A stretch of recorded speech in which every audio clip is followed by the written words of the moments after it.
Hare Krishna, Namaste. Sloka number 12. Tasya sañjanayan harṣaṁ kuru-vṛddhaḥ pitāmahaḥ siṁha-nādaṁ vinadyoccaiḥ śaṅkhaṁ dadhmau pratāpavān. Translation. Then Bhīṣma, the great valiant grandsire of the Kuru dynasty, the grandfather of the fighters, blew his conch shell very loudly, making a sound like a roar of a lion, giving Duryodhana joy. In the previous sloka number 3 to 11, we saw Duryodhana conveying a message to Dronacharya. That's a set of slokas. The very first opening of the Bhagavad Gita is by Dhritarashtra, followed by Sanjaya, and then right after that it is Duryodhana talking to Dronacharya. And then Duryodhana or Dhritarashtra will not appear again in the entire Bhagavad Gita, 700 slokas after this point. So Duryodhana actually conveying a message, talking to Dronacharya, but actually conveying an indirect message to Bhīṣma, because he cannot say these things to Bhīṣma because he is very respectful and he has a fear of Bhīṣma and so forth. So he doesn't want to convey these things to Bhīṣma. It's like usually people have these tactics. If they want to convey a message to someone who's standing there, rather than telling that person, they try to convey the message indirectly to that person by talking to someone else whom they are comfortable with. To convey the message. So it's actually message not to the person you're talking to, it's actually to a person who's standing next to you. So these are some tactics that people try to use, and Duryodhana is also doing the same thing over here. When Duryodhana heard, when Bhīṣma heard this one, he immediately wanted to convey, I understood that Duryodhana is speaking out of fear and he wants to bring him some sort of cheerfulness, encouragement. Therefore, immediately, tasya sañjanayan harṣaṁ. Harṣaṁ, to make harṣaṁ means to make it joyful or cheerful, to increase that cheerfulness for Duryodhana, kuru-vṛddhaḥ pitāmahaḥ. Kuru-vṛddhaḥ pitāmahaḥ, the grandseer or the very elderly person, pitāmahaḥ, that is Bhīṣma. He took his siṁha-nādaṁ vinodyoccaiḥ. He made a roaring sound. That's the first thing that he does. He made a roaring sound. Usually the people try to do these things in those days, the battlefield. They make a sound. The Kshatriyas, they make some sort of sound which increase their passion and also make that environment little, active. So like that, Bhīṣma was making a siṁha-nādaṁ, like a roaring lion. He made that noise, and then he took his conch shell, śaṅkhaṁ, conch shell, śaṅkhaṁ dadhmau pratāpavān. He took his conch shell and blew the conch shell. Why he did this one? He was the first one to do. Why he did this one? Because Duryodhana was talking and he was pretty much depressed. To get him out of the depression, he blew the conch shell to make him happy.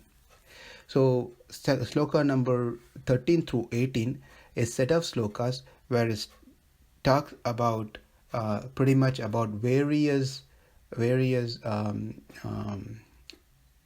personality who blew their conch shell, and also it mentions the conch shell names over here. Take sloka number 13. Tathā śaṅkhāscha bhīryascha panavānaka gomukhāha sagasaivaabhyahanyantha sasabdatthumulo bhavat. So right after Bhīṣma blew his conch shell, then there was lot of sort of shankha, bhīrya, pana anakaha, and different types of instruments was played. Conch shell, drums, bugles, trumpets, and horns, and all sort of sounds were made. And these are something like mentioned that the battle is going to begin. So on their side, this is all on the side of the Kauravas at this point. They started playing these instruments and making information to the announcement to their party and also to the opponent party that we are ready for the battle. All this together made a tumultuous sound. All this, the conch shell, drums, bugles, trumpets, and horns, and different shapes of drums and bugles and so forth, they all together made a tumultuous sound on the when the Kauravas did this one. It was, interestingly enough, we will see on the other side, it was not mentioned like that, and also there won't be mention of names of the conch shell. All they will mention is just one conch shell was blown, and then it shattered the hearts of the Kauravas. Because there's no names given on this side for the conch shell, because it doesn't have really value. There's no much of value to this one. That's Sloka number 13. Moving on to Sloka 14. Tata sveter yukte mahati sandane stito madhava pandavas chaiva divya shanko pradatmatuhu. Now, on the other side, both Krishna and Arjuna, stationed on their great chariot, which was drawn by white horse, sounded their transcendental conch shell. Tathā. Tathā means therefore. Therefore, tathā, the sloka starts as tathā, because therefore meaning that until that point, Pandavas not taking any action. Were not taking any action. They were simply watching and being very quiet. Did not do anything unnecessarily. They didn't panic. They did not get agitated. They were not, running around and discussing how to do, what to do, and look at them. They have 11 Akshohini. We only have 7 Akshohini. There's no panic situation on the Pandava side. They were pretty much cool-headed, very patient.